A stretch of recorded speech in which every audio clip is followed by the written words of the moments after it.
धर्म प्रेमी सज्जनों, भाइयों बहनों, बच्चे एवं बच्चियों, मैं आपके समक्ष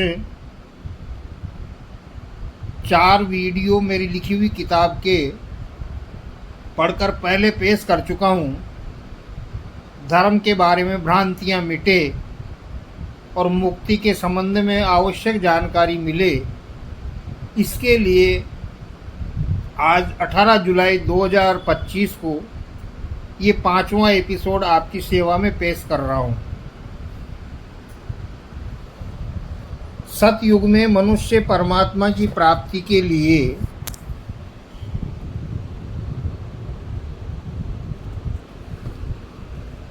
कठिन तप करते थे, जो त्रेता युग में यज्ञ करते थे तथा द्वापर युग में योग करते थे, जिसमें कुंडली जागृत करने जैसी कठिन साधनाएं लोगों द्वारा करी गई। कलयुग में ईश्वर प्राप्ति के लिए केवल नाम के सुमिरन को ही पर्याप्त माना है तथा कलयुग में परमात्मा की प्राप्ति अत्यंत सरल है। आवश्यकता है पूरे गुरु की। पूरे गुरु की प्राप्ति के बाद ये अत्यंत कठिन बात अत्यंत आसान हो जाती है। रामचरितमानस में भी लिखा है, कलयुग केवल नाम आधारा, सुमिर सुमिर नर उतरई पारा।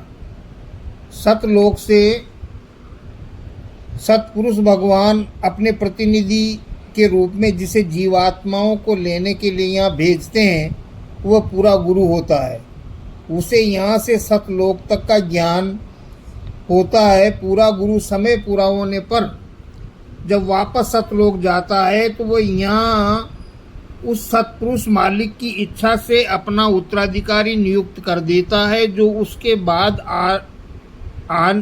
आगे जीव आत्माओं को सतलोक पहुँचने का रास्ता बताता है, ज्ञान कराता है। ऐसे उत्तराधिकारी नियुक्त किए हुए व्यक्ति का सतपुरुष भगवान स्वयं मार्गदर्शन करते हैं। मनुष्य की दोनों आँखों के मध्य ललाट के बीच में जीवात्मा होती है। जीवात्मा के साथ ही मन रूप में निरंजन भगवान बैठे होते हैं। जीवात्मा के पास अपनी एक निजी आँख, कान और नाक है। जन्मते मरते कर्मों के पर्दे पड़ गए, जिससे मनुष्यों की जीव आत्मा की ये दिव्य आँख, कान और नाक बंद हो गई। परमात्मा का शरीर भी दिव्य होता है। अतः परमात्मा राम, कृष्ण, शिव व सतपुरुष सभी के दर्शन के लिए दिव्य आँख की आवश्यकता होती है। सतयुग के सतगुरु के सानिध्य में आकर उसके बताए हुए मार्ग पर चलने वाले मनुष्यों को जीव आत्मा वैदिक विधान से बाहर होकर सतपुरुष के विधान में आ जाती है। वह शराब मांस छोड़ने की हिदायत के साथ ही नामदान के समय ही मनुष्यों से कह देता है कि आज तक किया उसे माफ किया, अब आगे मत करना। इस तरह नामदान के समय ही जो धर्म पथ पर चलने वाले परमार्थी विचारधारा वाले जीव होते हैं, उन्हें सतपुरुष भगवान तीसरी आंख से बहुत कुछ दर्शाना और जानकारी देना शुरू कर देते हैं। भगवान राम ने त्रेता युग में मनुष्य रूप में अवतार लेकर धर्म पथ के बारे में बहुत विस्तार से ज्ञान दिया हुआ है, जो सभी के लिए अनुकरणीय और लोक व्यवहार में प्रेरणा का स्रोत है। शैव वैष्णव के झगड़े को तो गोस्वामी जी ने रामचरितमानस लिखकर समाप्ति कर दिया। रामचरितमानस के प्रकाशन के बाद से दोनों एक हो गए। रामचरितमानस में गोस्वामी जी ने स्वयं राम के मुंह से कहलवाया, शिवद्रोही ममदास कहावा, सो नर मोई सपनेऊ नहीं भावा। अतः जो शिव जी के, हनुमान जी के, माता जी के भक्त हैं, वह पहले से ही सनातन धर्म में प्रचलित जानकारी के अनुसार धर्म पथ पर आरूढ़ हैं और राम जी उनसे प्रसन्न हैं। जिससे राम जी प्रसन्न होते हैं, उससे माता जी, शिव जी, हनुमान जी, सभी देवी देवता स्वतः ही प्रसन्न रहते हैं। त्रेता युग में राजा दशरथ जी के यहाँ तीनों भाइयों के साथ जब राम जी अवतरित हुए तो गुरु वशिष्ठ जी ने नामकरण किया, जो रामचरितमानस में इस तरह लिखा है। विश्व भरण पोषण कर जोई, ताकर नाम भरत अस होई। विश्व का भरण पोषण अर्थात पालन करने वाले विष्णु भगवान हैं। तो विश्व भरण पोषण कर जोई, ताकर नाम भरत असोई, अर्थात विष्णु भगवान के अवतार भरत जी हैं।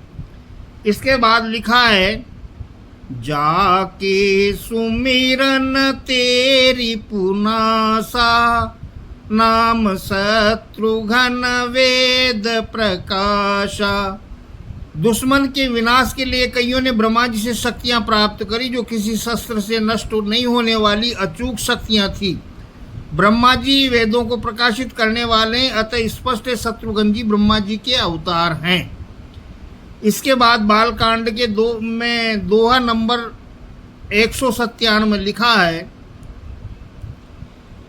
लक्षण धाम राम प्रिय, सकल जगत आधार, गुरु वशिष्ठ तेहि राखा, लक्ष्मण नाम उधार। जगत के आधार अर्थात पृथ्वी को अपने फणों पर धारण करने वाले शेष नाग जी के अवतार लक्ष्मण जी हैं, और राम जी के परम भक्त शिव जी के अवतार के रूप में हनुमान जी को तो सभी जानते हैं। इससे स्पष्ट होता है शेष जी सहित ब्रह्मा विष्णु महेश सभी अवतार लेकर राम जी की सेवा में लगे हुए थे। इन सभी का श्रेष्ठ और प्रेरणादायक इतिहास रहा है, जो हमारे धर्मशास्त्रों में लिखा हुआ है और स्वतंत्र रूप से भी कवियों द्वारा रचा गया है। हमारी त्रिलोकी के मालिक निरंजन भगवान राम जी के नाम से मर्यादा पुरुषोत्तम के रूप में अवतरित हुए थे, जिन्होंने मनुष्य के सामाजिक जीवन की श्रेष्ठ मर्यादाएं निर्धारित करी।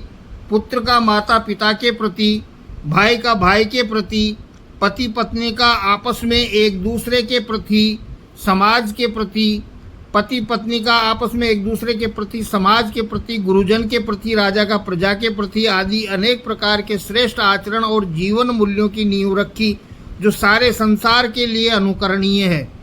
राम जी हमारे त्रिलोकी के मालिक हैं, भगवान हैं। अतः जो राम जी की सेवा और भक्ति में पहले से ही लगे हुए हैं तथा परमार्थी विचारधारा के व्यक्ति हैं, ऐसे मनुष्यों को पूरे गुरु अर्थात सतगुरु की प्राप्ति होती है, तो उनका तीसरा नेत्र शीघ्र खुल जाता है और उन्हें पराविद्या का ज्ञान होना शुरू हो जाता है। पहले स्वरूप शक्ति के माध्यम से और धीरे धीरे बाद में वाणी के माध्यम से वह परमात्मा सत्पुरुष सद्गुरु से नामदान प्राप्त व्यक्ति की डोर स्वयं अपने हाथ में लेकर मार्गदर्शन शुरू कर देता है।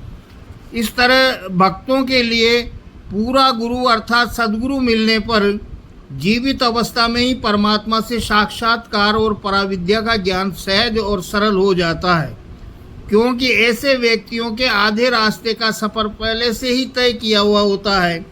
ब्रह्मा विष्णु महेश व्यक्ति की वांछित सब वस्तुएं दे सकते हैं, परंतु मनुष्य के लिए सबसे आवश्यक, सबसे महत्वपूर्ण आवश्यकता मुक्ति देना, जन्म मरण के बंधन से छुड़ाना इनके अधिकार क्षेत्र से बाहर है।